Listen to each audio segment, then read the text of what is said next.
والمرسلين أشهد أن لا إله إلا الله وأشهد أن محمدا رسول الله. اللهم صل على سيدنا محمد وعلى آل سيدنا Muhammad amma ba'du.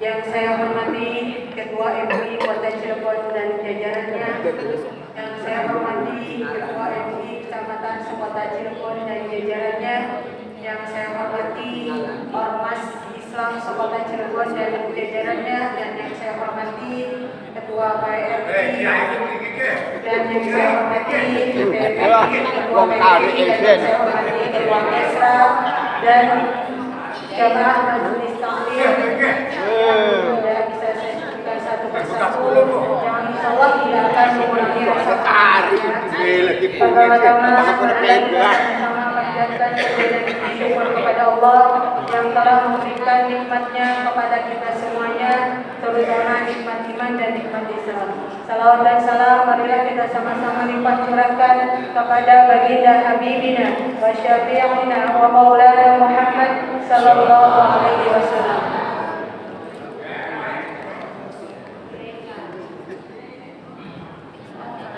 Bapak Ibu yang saya hormati, saya di sini sebagai peserta LPDI ditugaskan oleh Bapak dosen kami untuk menyampaikan materi pidato atau dakwah di sini, yang pada dasarnya saya sendiri masih banyak belajar. Jadi mohon dimaklumi atas segala kekurangannya nanti apa yang saya sampaikan. Saya di sini akan menjelaskan tentang 7 golongan yang akan dinaungi Allah pada hari kiamat. Sebagaimana Rasulullah sallallahu alaihi wasallam bersabda, Bismillahirrahmanirrahim, sab'atun yudilluhumullahu fi dhillihi yauma la dhilla illa dhilluhu. Ada 7 golongan yang akan dinaungi rahmat oleh Allah pada hari kiamat di dalam naungannya, yang dimana tidak ada naungan pada hari itu kecuali naungan Allah. Yang pertama adalah imamun adlun, yaitu imam yang adil. Wasyabun nasa'a fi ibadatillah, pemuda yang tumbuh dewasa senantiasa beribadah kepada Allah. Warajulun qalbuhu mu'allaqun fil masajid, seorang hamba yang hatinya terpaut dengan masjid. Idza kharaja minhu hatta ya'uda ilaihi, setelah ia keluar sampai masuk masjid lagi. Warajulani tahabba fillahi wajtama'a alaihi wa tafarraqa alaihi, 2 orang yang saling mencintai karena Allah, berkumpul karena Allah dan berpisah karena Allah.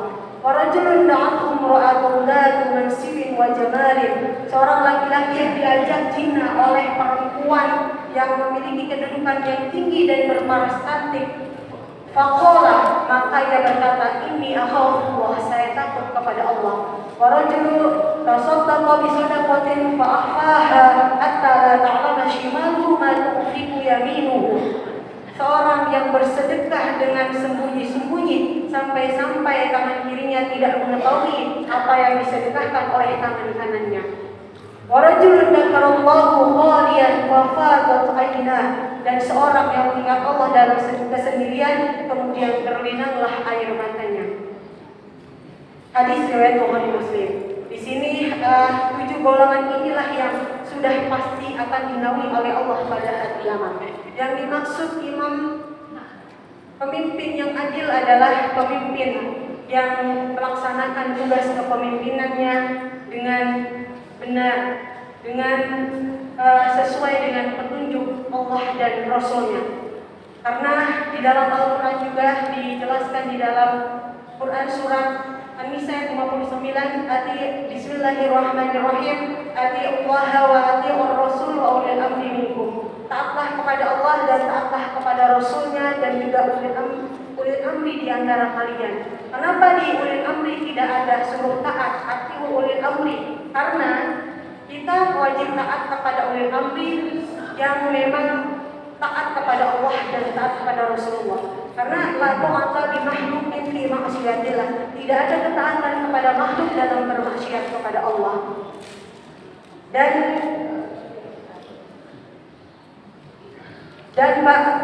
para pemimpin kita semuanya yang akan pertama kali melewati jembatan Shiratal Mustaqim adalah pemimpin dulu, Bu.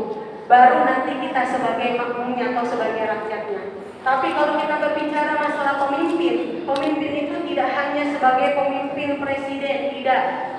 Pemimpin dalam rumah tangga juga, itu juga termasuk pemimpin.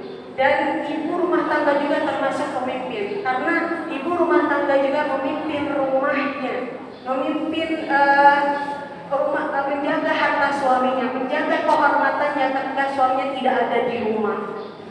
Ya, karena pada dasarnya kita semua adalah pemimpin. Dan kepemimpinan kita ini akan dimintai pertanggungjawabannya di hadapan Allah Subhanahu wa Ta'ala. Cuma kalau kita sendiri sebagai pemimpin diri ini hanya akan bertanggung jawab kepada Allah itu tentang diri kita. Adapun kalau pemerintah atau pejabat tinggi, presiden ataupun yang lainnya itu akan bertanggung jawab tidak hanya untuk dirinya, tapi urusan umatnya, urusan rakyatnya akan juga dimintai pertanggungjawabannya di hadapan Allah. Makanya Bu Umar bin Abdul Aziz ketika beliau menjadi pemimpin, beliau itu luar biasa sangat takut kepada Allah ketika kepemimpinannya itu menjadi madorotnya di akhirat. Makanya beliau betul-betul memimpin rakyatnya dengan apa yang Allah ridhoi. Makanya wajar dalam sejarah 2 tahun setengah masa kepemimpinan Umar bin Abdul Aziz tidak ada rakyatnya yang mau menerima zakat karena saking makmurnya. Bahkan ada yang mengatakan dalam sejarah Umar bin Abdul Aziz itu ketika menjadi seorang khalifah, menjadi seorang pemimpin atau presiden, kalau bahasa kitanya di Indonesia, itu beliau menyumbangkan uang pribadinya ke Baitul Mal, ke kas negara sebesar 20 miliar. Luar biasa, pemimpin yang memang betul-betul hanya menjadikan kepemimpinannya adalah sebagai ladang pahala. Karena semuanya perbuatan kita akan dimintai pertanggungjawabannya di hadapan Allah. Itu pemimpin untuk rakyatnya. Adapun ibu-ibu semuanya juga pemimpin dalam rumah tangga suaminya. Karena sekarang mohon maaf ibu-ibu, perlu saya sampaikan karena zaman sekarang sudah cukup sangat menakutkan gitu. Kenapa? Karena banyak ibu-ibu yang tidak menjaga kehormatannya ketika suaminya tidak berada di rumah. Banyak sekali suami tetangga suka istri tetangga juga. Gitu. Karena apa? Kalau seorang perempuan menjaganya kepemimpinannya sebagai ibu rumah tangga di rumah, maka insya Allah tidak akan pernah terjadi perselingkuhan yang mungkin sekarang sudah ramai, sudah terbiasa didengar gitu. Karena apa? Karena tidak takut kepada Allah, karena tidak menjalankan kepemimpinannya sebagai hamba Allah. Dan ibu yang saya hormati, bapak-bapak yang saya hormati, Rasulullah SAW juga bersabda, Inna asyadda ahlin nar adzaban yaumil qiyamah. Sesungguhnya yang paling keras siksaannya penduduk neraka pada hari kiamat adalah man qatala nabiyyan, orang yang memerangi nabi, atau qatalahu nabiyyun, atau diperangi nabi, wa imamun jair, dan pemimpin yang menjolim. Hadis riwayat Tabrani dan baca dengan sanad yang bagus. At-Targhib wa Tarhib juz 3 halaman 129 nomor 10. Jadi pemimpin yang zalim ini adalah pemimpin yang bakal mendapatkan siksaan yang sangat keras nanti di akhirat.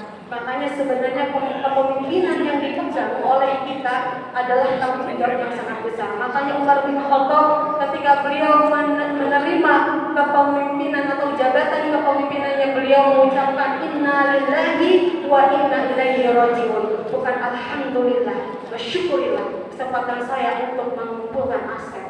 Ya Bu, punten saya ucapkan kalau ada kata-kata yang salah. Dan yang kedua adalah tentang pemuda yang tumbuh dalam ibadah kepada Allah. Pemuda yang tumbuh dalam ibadah kepada Allah ini tidak akan mungkin langsung menjadi pemuda yang tumbuh dalam ibadah. Pasti dilihat dulu dari lingkungan keluarganya, terutama adalah ayah dan ibunya. Karena madrasah yang pertama untuk anaknya adalah kedua orang tuanya. Makanya ketika orang tua, ibu ataupun seorang ayah ketika pengen memiliki anak yang senantiasa beribadah kepada Allah, tentu ditentukan pertama awal memilih pasangan hidup.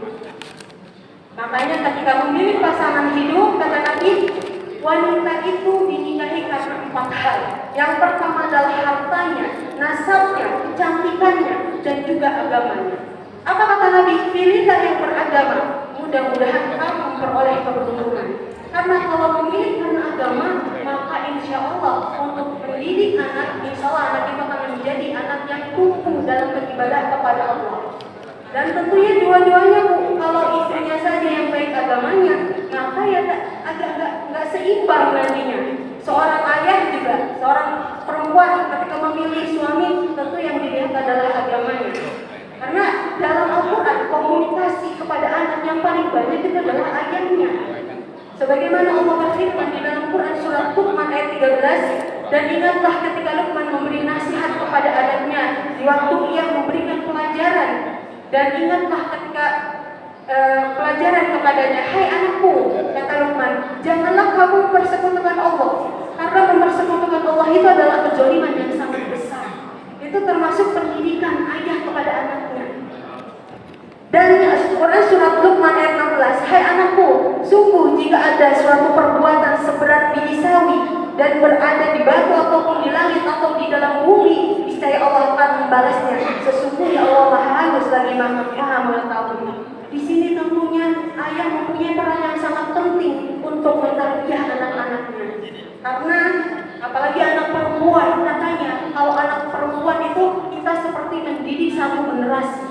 Kalau anak laki-laki itu sampai balik saja untuk nafkah ataupun pendidikan untuk mengingatkan anak tersebut untuk takwa kepada Allah tentunya seumur hidup. Bahkan kita sebagai muslim, kalau bukan orang tua anak tersebut, kalau sama-sama muslim punya kewajiban untuk mengingatkan agar menjadi hamba yang takut kepada Allah Subhanahu wa taala. Dan yang ketiga adalah hati yang terpaut dengan masjid. Tentunya hati yang terpaut di masjid ini maksudnya adalah senantiasa beribadah ke masjid, senantiasa melaksanakan ibadah sholat 5 waktu ke masjid berjamaah. Apalagi khususnya adalah laki-laki, karena dalam ajaran Islam laki-laki itu hukumnya untuk melaksanakan sholat di masjid berjamaah, sholat wajib itu sunnah muakkad. Bahkan ada ulama yang mengatakan adalah wajib, karena mengambil dari hadis Nabi yang isinya adalah ketika Nabi itu ke masjid mau melakukan sholat fardu dan menjadi imam, dan beliau bertanya mana laki-laki gitu kan. Dia bertanya kepada seorang laki-laki yang tidak datang ke masjid. Maka Nabi mengatakan, jika memang ada laki-laki yang masih di dalam rumah, maka saya akan datang ke rumah itu gitu. Saking betul-betul memiliki keutamaan yang sangat besar bagi seorang laki-laki untuk sholat di masjid, 5 waktu berjamaah di masjid. Dan tentunya kalau laki-laki saf yang terbaiknya, saf yang paling utama adalah di paling depan. Sementara perempuan adalah yang paling terbaik adalah saf yang paling belakang. Itulah kata Nabi Sallallahu Alaihi Wasallam. Dan Nabi juga bersabda di dalam hadis muttafaq alaih, Bismillahirrahmanirrahim, membana lillahi masjidan. Barang siapa yang membangun masjid untuk Allah, banallahu lahu baitan fil jannah, maka Allah membangunkan baginya rumah di syurga. Siapa yang tidak mau tidak ingin punya rumah di syurga, tentu kita semuanya pengen punya rumah di syurga. Dikasih motivasi oleh Nabi, kalau pengen dibangunkan rumah di syurga, maka bangun masjid. Ini di dalam hadis tentang masjid. Sebenarnya kalau pengen dibangunkan rumah di surga, amalan-amalannya banyak tuh. Orang yang menjadi perdebatan, maka Allah akan berikan rumah di pinggir surga. Orang yang merutinitaskan 1 hari ayat kursi 10 kali, maka Allah juga akan membangunkan rumah di surga. Dan siapa yang sholat 12 rakaat sholat sunnah setiap harinya rutin istiqomah, maka Allah bangunkan rumah di surga. Tentunya tidak hanya menjalankan ibadahnya saja, berzikir saja, tapi memang mengaplikasikan apa yang terkandung di dalam ayat tersebut. Dan di dalam hadis yang lain juga, siapa yang membangun masjid untuk Allah walaupun luasnya sebesar sarang burung puyuh, maka Allah buatkan rumah bagi orang itu di surga. Hadis riwayat Ahmad dan Bajar Majma'ul Jawaid juz 2 halaman 6. Jadi ibu orang yang hatinya terpaut dengan masjid, maka itulah orang yang akan disenangi Allah pada hari kiamat. Sekarang mudah-mudahan itu banyaknya masjid malah semakin penuh gitu jamaahnya, mudah-mudahan. Karena masjid yang besar kalau tidak penuh dengan jamaah untuk sholat 5 waktu, maka ya kurang keberkahannya gitu. Yang keempat adalah mencintai karena Allah. Kita mencintai karena Allah, membenci karena Allah, memerintah karena Allah. Semua yang kita lakukan harus karena Allah. Dan ibu bapak-bapak yang dimuliakan Allah, sebagaimana Rasulullah SAW bersabda, la yu'minu ahadukum.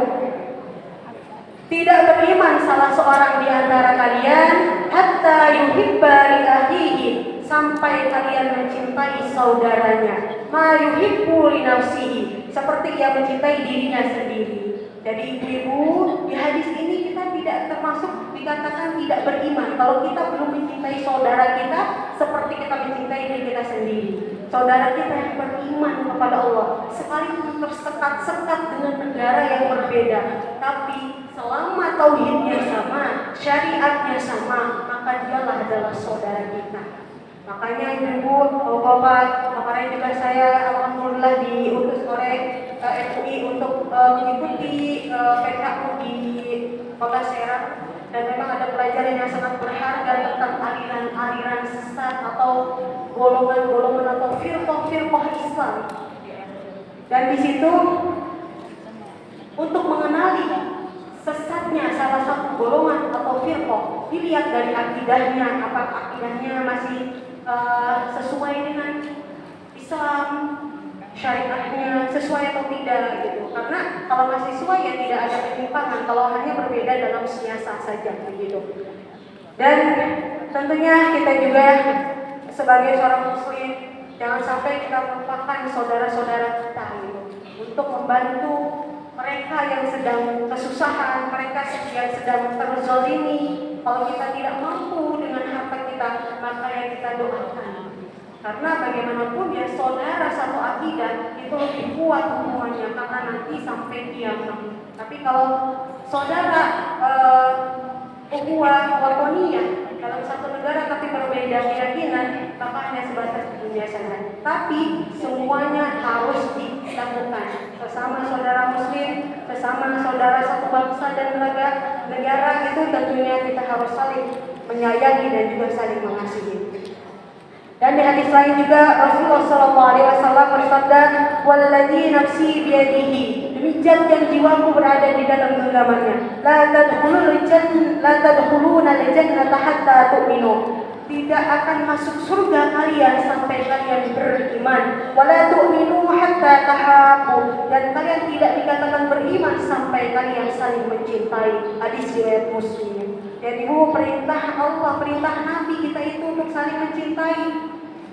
Sekalipun beda firqah, beda kelompok, beda suku, beda golongan, selama tauhidnya sama, syahadatnya masih sama, syariatnya masih sama, hanya berbeda mazhab saja, maka harus saling mencintai. Karena ini perintah Nabi, harus saling mencintai karena Allah. Dan Allah juga memerintahkan kepada kita semuanya, hendaklah kita harus mencintai apapun karena Allah. Sebagaimana Allah berfirman di dalam Quran surat Al-Imran ayat 13, Bismillahirrahmanirrahim, Qul in kuntum tuhibbunallaha, katakanlah jika kamu benar-benar mencintai Allah, fattabi'uni, ikutilah aku, yuhibbukumullahu wa yaghfir lakum dzunubakum, niscaya Allah mengasihimu dan mengampuni dosa-dosamu, wallahu ghafurur rahim, dan Allah Maha Pengampun lagi Maha Penyayang. Jadi kalau kita semuanya umat Islam mencintai Allah, maka ikutilah Allah, ikutilah petunjuk Allah, dan ikutilah petunjuk Nabi Sallallahu Alaihi Wasallam. Dan pada dasarnya kita semuanya adalah bersaudara. Kita ini bersaudara, Bu. Jangan sampai kita banyak berselisih, banyak berdebat, banyak perbedaan mazhab.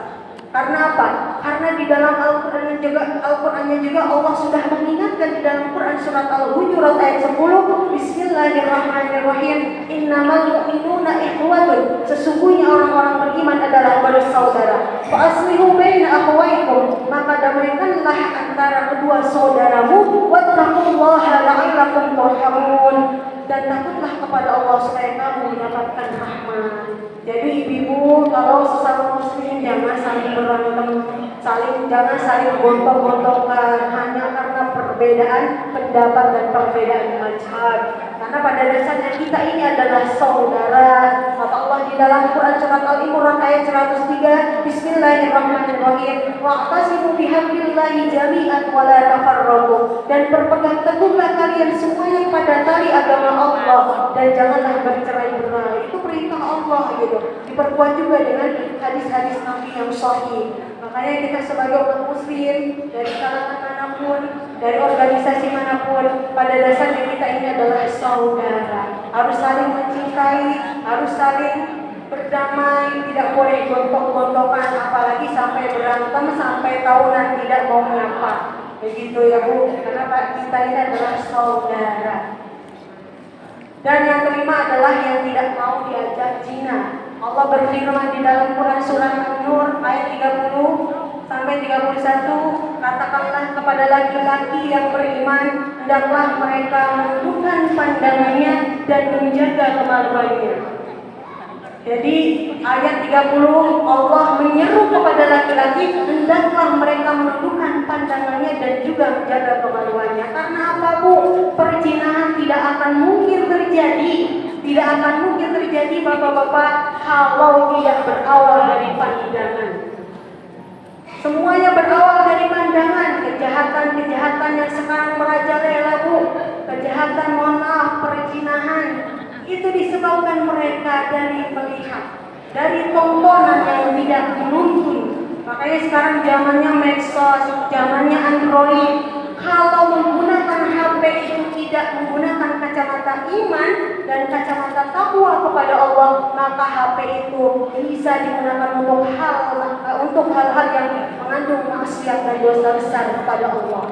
Karena banyak kejadian Bu, ya, ponakan putrinya sendiri itu disebabkan karena tontonan yang tidak menuntun. Itulah HP Bu, kita nggak bisa menghindari zaman Android. Zaman ya medsos sekarang sudah nggak bisa kita hindari. Ngelihat apa aja bebas Bu, silahkan scroll aja, lihat orang seksi banyak, ya, lihat laki-laki yang berbadan kekar banyak. Tapi kalau misalkan kita tidak menjaga pandangan, iya gitu, karena waktunya sudah habis, jadi mohon maaf ya, diteruskan materinya karena memang sebenarnya di sini saya lagi belajar, aku ya Pak, lagi belajar menyampaikan gitu kan. Ya mohon maaf apabila ada kesalahan dan kekurangan, mohon maaf Bapak, waktunya saya sampai lupa gitu. Mohon maaf apabila ada kesalahan dan kekurangan saya sebagai manusia dan masih belajar juga, dan apabila yang benar ya mudah-mudahan bisa diamalkan sama-sama. Terima kasih. Syukran li musahadatikum ila liqa. Wassalamualaikum warahmatullahi wabarakatuh.